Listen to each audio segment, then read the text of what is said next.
Hello, I'm Dalton Delan. I'm a columnist for the Berkshire Eagle, and this is Eagle Reels, where we take you beyond the news. My very special guest today, election lawyer Benjamin Ginsberg. Welcome, Benjamin. Thank you, Dalton. Nice to be here. Thank you so much. Well, we've got to start in on what we're into this year, and we're going to get into your very special role. But going back first a little bit in time, you testified before the January 6th committee. What was the gist of your testimony? The gist of the testimony was just how little actual evidence there was behind the allegations that the election was fraudulent or rigged. I practiced election law for 40 years, representing Republican candidates and political party committees. I did election day operations in each election over that period. We looked really hard for evidence of fraud or irregularities. There were always suspicions that there were rigged elections, but in 2020, it came time to be honest about the evidence. And the truth was there was no evidence of fraud or irregularities or even inaccurate results. And so the January 6th committee asked me to speak about that in terms of my experience. How did your fellow Republicans react to that testimony? Well, I had helped prepare a report with 8 other conservative lawyers and legal scholars, 4 retired federal judges, a former Solicitor General of the United States, a United States Senator. And so we had published that report that laid out the evidence. So it was kind of interesting, actually. I got no fundamental blowback from traditional Republicans. They just stopped talking to me. But many Republicans said, "We're glad you said it. You know, we've been wanting to, but we haven't." And what was particularly interesting is that after that testimony and the report in the January 6th hearing, the nature of the charges from election skeptics changed. It was not particular parts of the election system that were wrong, but rather the overall rules, such as mail-in voting, had been altered as part of the political process, and then it became an unfair process. Well, actually, for a moment, let's jump to that. So a lot of election officials have changed in the 4 years. Do you expect that those same rules and laws will apply, or do you think that there are any people in place that might have a different perspective when, let's say we have a close election? Well, we have 10,000 voting jurisdictions in this country, so there is always a lot of changeover in personnel. It is true that election skeptics made an effort to elect people who agreed with them to some election administration offices. And so there may be kind of individual areas in the country where there are particular issues that come to be. I mean, not surprisingly, the areas that elected people sympathetic to election skepticism are in areas that are 70% and above Republican already. And so it is unlikely that anything that goes on in those jurisdictions is really going to skew the results of a statewide race or even a local race, unless it's particularly narrow. But I do believe that there are laws and procedures in place to get at the correct result in every jurisdiction in the country. So Ben, you and Bob Bauer, who was a former counsel to President Obama, are, I don't know if this is an exaggeration, you'll tell me, but sort of barnstorming the country, trying to give advice to state election officials. Can you tell us about that and what you're counseling them? Sure. Well, Bob Bauer, my my election lawyer brother by a Democratic mother. And I have been going around the country with a couple of nonprofits that we co-chair. One is a pro bono defense fund for election officials who need the help. We noticed that election officials were getting sued and being harassed.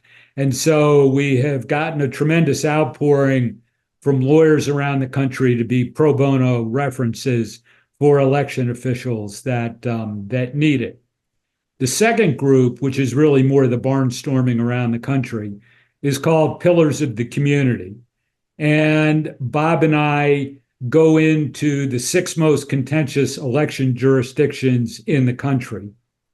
And we recruit leaders of the community across the political spectrum with networks of people who listen to them. We ask them to meet with the election administrators from their jurisdiction to kick the tires of the election system and then report back on any flaws that they find, or that they find that the election process itself is in fact sound. We have them look at all the checks and balances, all the safeguards in each of the 11 phases of the election system, work with the local election officials, tour election facilities, ask any question they want about perceived flaws in the election. And then when push comes to shove, we hope they'll share with their networks the fact that the process is accurate. You know, the results are what they are, and there are contests and recounts if it's a narrow election to look at it, but that the basic numbers that come out are accurate and fair. So those 6 most contentious localities, do those align exactly with the so-called 6 swing states, or in any way? Almost. We're in Maricopa County, Arizona, which is Phoenix, in Georgia, in Pennsylvania, in Wisconsin, in Michigan, and in Harris County, Texas, which does not line up with one of the swing states, but that's Houston. And Houston has had a recent history of election problems, suspicions, dysfunctions. And so we wanted to go in there particularly for the unique issues that Harris County presents. You mentioned also the mail-in ballots, and that seems to me to be the nub of a lot of the current protests still about the Democratic effect on elections. What is your feeling or knowledge about whether there really are issues around mail-in voting? I don't believe there are issues around mail-in voting, except for a problem of the U.S. postal system delivering ballots on time. But I don't have any doubts about the accuracy in the system in most states. And we can go into the reasons for that later. I thought it was a mistake for my Republican Party to question the use of mail-in ballots. Historically, Republicans have done very, very well in mail-in balloting. And in fact, the Republican Party is older than the Democratic Party in terms of its average voter makeup. And I say this now as a somewhat seasoned citizen myself, mail-in ballots are good. Standing in long lines at voting places, not so good. So that Republican opposition to mail ballots seemed to be inaccurate, but also misplaced as a political measure. It's really interesting in 2024 that Donald Trump, the Republican National Committee, and many state parties are in fact urging Republicans to vote by mail, so that looks like a mistake. There are issues about mail-in balloting for their accuracy that is a little bit inconsistent with states. But there are procedures in place in certainly all the battleground states to verify absentee ballots. There are 9 states, none of them the battleground states, that have what's called universal balloting, which means that the state sends out a live ballot to absentee voters. I think that's a bad system. I think that when you have live ballots out there, given the mobility in the country, that sometimes the wrong people can end up with mail ballots. The other 41 states have a process where if you request a mail ballot, you have to fill out an application, generally with a form of identification, send it back to your election official, and then you receive a ballot. So there is more of a chain of custody, chain of proof about who that voter is. That's very important. Let's drop back in time a little bit more because you were of counsel to George W. Bush's campaign in 2000, the infamous hanging chads and all of that. Can you compare and contrast those experiences and also how Al Gore and Donald Trump in the outcomes of the elections took such different paths? Well, the second part about why Al Gore and Donald Trump took different paths would I think require an expertise in psychology and psychiatry, which I certainly do not have. But they were very different elections. Look, 2000 was a legitimately close election. 537 votes out of the millions cast in the state of Florida is a worthy place to conduct a really detailed recount. And so the parties went through that process with that in mind. Al Gore did absolutely the right thing for the country. And after the parties went through the process, it was certified by the state, he conceded. It had to have been one of the most personally difficult things that any politician in our history has done, yet he did it gracefully and properly and really in the best interests of the country. I'm also convinced, as George Bush's counsel for that election, that had he gone down in the recount, he would have done the same thing and conceded for the good of the country. Forward to the 2020 election, there were many charges of elections being fraudulent and rigged. There were 63 court cases, which is what we looked at in the Lost Not Stolen report. We looked at the evidence presented, all the papers in every one of those court cases. We talked to people on the ground in all the states where the allegations were met, and there just was no valid evidence that, in fact, the election was rigged or stolen or the results inaccurate. The margins, of course, were much, much greater than they were in 2000.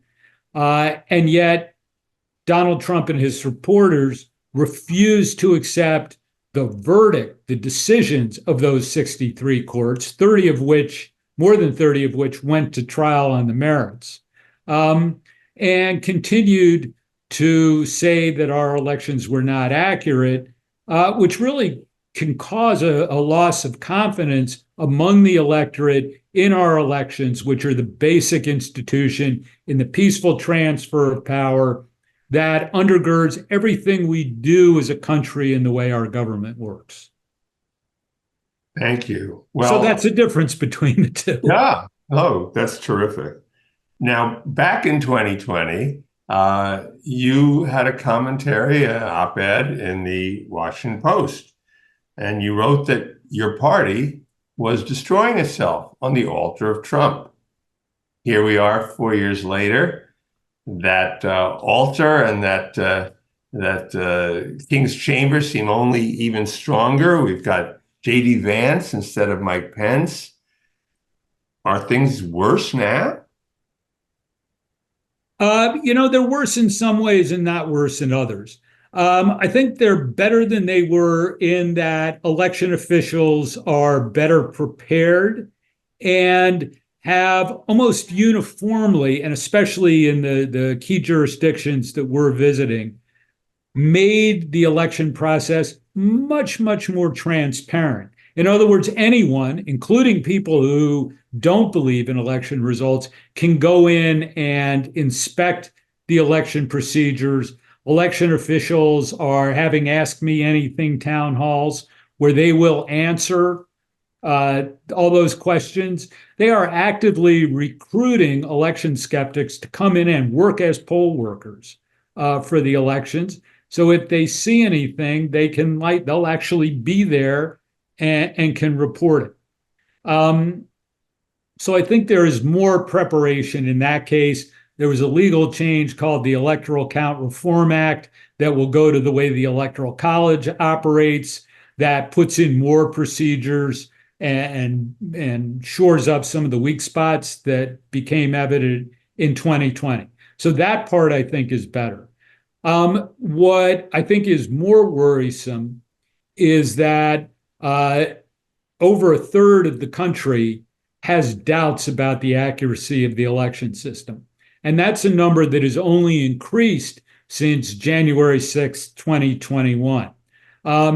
That increase in election skepticism comes despite the fact that many media outlets have pointed out when there's no evidence or proof to back up the claims being made, yet that number of election skeptics has only increased, which tells you a lot about the polarization in the country now, the different sources of media that different people are using and basing their knowledge on. And so that split and that skepticism in the country is pretty worrisome, because it's really tough to sustain a form of government like ours if a third of the people don't believe in elections, the basic way that we have the peaceful transfer of power. Yeah, I mean, Ben, driving yesterday through the Berkshires, I was struck by I was on a back road and someone had one of those big flags, but instead of it just being the usual, Trump flag, it was Trump was right about everything. And that struck me. I said to myself, well, on that, we probably really differ. Well, we're a really much more divided country these days. We really are polarized. And what there's much less of is people talking to people who are not like themselves. That just happens much less in the way we are. And there are a whole bunch of causes for that, I think, that go far beyond just elections. But that sort of polarization manifests itself in these election issues we're talking about. Well, now, Ben, you did a flip of the norm in my experience. The norm in my experience is lawyers wanting to do something else. You, on the other hand, started as a reporter for the Berkshire Eagle, our paper here, and then went to law school and went on to your illustrious career and the expertise that you're expressing right here. So, I'm not going to ask you whether you knew that you'd be making a lot more money in law than journalism, but how did that inform? Did that being a journalist and covering some of the communities that you did that inform your perspective? Yeah, absolutely. Look, working on the Eagle for 2.5 years, as I did, was just a wonderful experience and opened my eyes to so many things. The Berkshires, of course, was a wonderful place to be, but I was a kid out of the suburbs of Philadelphia, and so the whole sort of much more laid back, rural place of the Berkshires was really eye-opening for me. Gave me an appreciation for all sorts of things about which I think I was generally extremely ignorant before, for which I'm very, very thankful. I met my wife of now 45 years up here, which is just another wonderful thing about the Berkshires. We're back spending much more time here. But I look back at my times on the Eagle and as a reporter generally as very formative in sort of everything I've done since. Well, now, Ben, since you took us there, I know that you're wife's father was a prominent Democrat in the area. Were Thanksgiving meals off limits for political discussion? No, we would always talk politics, but one of the great things about Gene Talbot and Shirley Talbot is that we could always talk about those differences civilly. So they never turned into shouting matches that seem to be more prevalent today. So it was that was a very helpful thing. I should also mention that when I was a reporter, I was not registered as a Republican or a Democrat. I was a very much an independent, and it only took moving out and being a reporter in California to sort of push me in a more political direction once I went to law school. Well, thank you. I echo that. It's a very wise thing for a journalist to Well, I should tell you about my single favorite photo caption that really anything that's ever been written about me, courtesy of the Berkshire Eagle. In the middle of the Florida recount in 2000, there was a picture of me outside the courthouse in Tallahassee, Florida, after one of the decisions with a lot of people around, and we were conducting a press conference. And so the Berkshire Eagle caption described the scene and the people in it. And then they said, the bald man at right is a former Berkshire Eagle reporter, Ben Ginsberg. Now, I have no problems with the truth of the caption, and I've been described as many things, but that was unique for me, and a special thanks to the Eagle for that. That's terrific. I love that. That's photojournalism for you. It is. I had it framed in my office for years.